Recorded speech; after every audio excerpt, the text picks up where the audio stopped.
the $10,000 EIDL grant and the $5,000 supplemental targeted EIDL grant. This is probably going to be the most important episode of Max Finds the Facts that I've done so far. I dug extremely deep in this one. That way I can surface the most likely absolute truth here regarding the $10,000 EIDL grant and especially the $5,000 supplemental advance. So there's a lot of debate going on back and forth as to whether the $5,000 supplemental targeted EIDL advance is quite the title. It's a complete mouthful. There's a lot of debate as to whether all entities will be eligible for this, meaning you don't have to be in a low-income area, in a low-income census tract to be eligible. You just have to have fewer than 10 employees or suffer a 50% economic loss.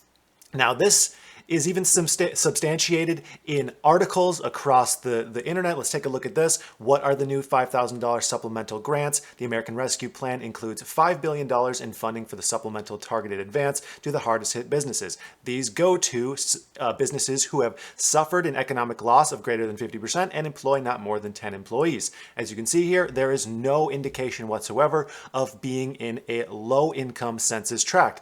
Also, we have a U.S. Senator, Brian Schatz, who on his website, schatz.senate.gov, a .gov level domain, with the information saying that this $5,000 grant, the $5 billion in funding for these $5,000 grants, go to entities that have suffered an economic loss of greater than 50% and employ not more than 10 employees. And this one even says this supplemental round of emergency advance grants will not be restricted to low-income communities. You'd think you'd see that and be like, well, all right, we can close the book on this one. We're good to go. Everyone's getting $5,000 grants as long as they hit those other criteria. Now, it's important to note that this is on top of the $10,000 EIDL grants that goes to the targeted communities if you have fewer than 300 employees, that 30% economic loss, and you're in a low-income census tract. You should be receiving an email in order to visit a portal and apply for that. The $5,000 grants haven't been opened yet, but we expect that it'll be the same portal. You just have an additional application process. But this is literally on a state senator's website that says it's not restricted to low-income communities. And I read this. This was actually sent to me by another YouTuber, Jason McElhone, who has been following the EIDL grant. And I saw this, I was like, this doesn't make sense. So let's refer back to the stimulus bill and let's see what's going on here, because this just doesn't add up to me. So pulling over to the stimulus bill, we can see section 5002, targeted EIDL advance. So we can see it defines some terms on the top: term administrator, term covered entity, appropriations. In addition to amounts otherwise available, there is an appropriated for the administrator, the SBA, for the fiscal year 2021 out of any money in the Treasury not otherwise appropriated, $15 billion for this EIDL advance program, an additional $15 billion, $10 billion of which will go to covered entities that have not received the full amounts to which covered entities are entitled under that December stimulus bill. So anyone who applied for the EIDL grant prior to December 27th, it's just $10 billion in additional funding there, which that in itself is extremely exciting because according to the SBA, there is a chance that this will allow the program to be opened up to new applicants as long as you hit those other criteria who haven't yet applied. So it may be open to additional applicants. That hasn't happened yet because they need to see exactly how this funding works out, but it is exciting nevertheless. And then they say an additional $5 billion to make payments under the CARES Act, the original EIDL grant program that then got turned into the $1,000 per employee. So $5 billion made to a covered entity that has suffered an economic loss of greater than 50% and employs not more than 10 employees in the amount of $5,000. And that is going to be made in addition to any payment made under either the CARES Act or the December stimulus bill. So just reading that, I can see how you would interpret it as, $5,000 as long as you have that economic loss greater than 50% and employ not more than 10 employees. So yeah, we're good to go. There's no low-income census tract. But here is what my suspicions were as to what was missed. And I'm actually going to confirm this later on, but let me show you. So it says made to a covered entity that has suffered these things. And it also says with respect to the covered entity. Okay, this is the important part, covered entity. So we scroll up a little bit and we see the terms covered entity and economic loss have the meanings given in the terms in section 331A of the economic aid to hard-hit businesses. That was the December stimulus bill. Okay, so let's dig in here and see what covered entity exactly means, because you have to hit this criteria 1 and 2 as long as you are a covered entity. Okay, so we go over to the stimulus bill. This is the 5,500-page stimulus bill from December.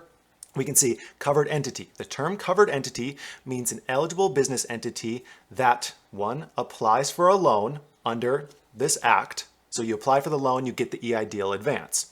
2, is located in a low-income community. 3, has suffered that economic loss of 30%, and 4, employs not more than 300 employees. But we can see is located in a low-income community is one of the criteria for the covered entity. Now, when I made this video, or when I was putting together this video, it's a bit conflicting because, of course, I want to get out and say $5,000 grants to absolutely everyone. This is exciting, but I feel I have the responsibility to, if I find the truth, to put the truth out there, even though it may not be the most popular at the time. I think in the long run, it's much better to focus on the truth, even though that truth might not be the most popular. And that's why I've spent so much time digging in this to find the truth. And I verified it one step further beyond just my reading of the stimulus bill and comparing it back and forth. I contacted the SBA about this just to ask for one final clarification, like, hey, is something missed here? Is this actually indeed the $5,000 grants? Because that would be extremely exciting for all businesses.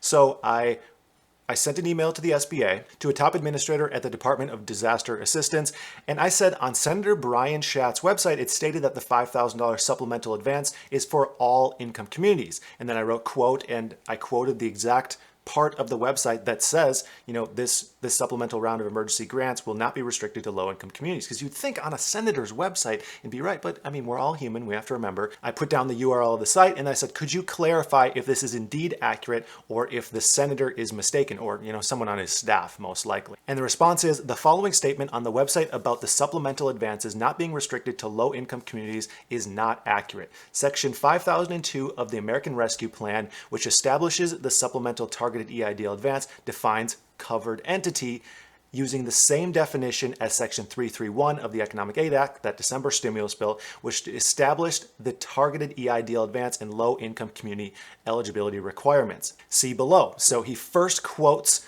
the most recent stimulus bill, the third stimulus bill, the American Rescue Plan, and says in this section, the term administrator means the Small Business Administration. The term covered entity and economic loss have the meanings given in the term Section 331 of the Economic Aid to Hard-Hit Small Businesses, the December stimulus bill. So he's saying it's defined from the December stimulus bill, and then quoting the December stimulus bill, it says Section 331 targeted EIDL advance for small business continuity, adaptation, and resiliency. Definitions: agricultural enterprise. The term agricultural enterprise has the meaning given in term Section 18B of the Small Business Act. Covered entity. The term covered entity means an eligible entity that applies for the EIDL loan and is located in a low-income community and suffered that economic loss of greater than 30%. And this is all except with respect to an entity included under Section 123.300C of the Code of Federal Regulations. And just to be 100% complete here, we have that linked as well, and that is agricultural enterprises that aren't small nurseries, small agriculture cooperatives, producer cooperatives, and small aquaculture enterprises.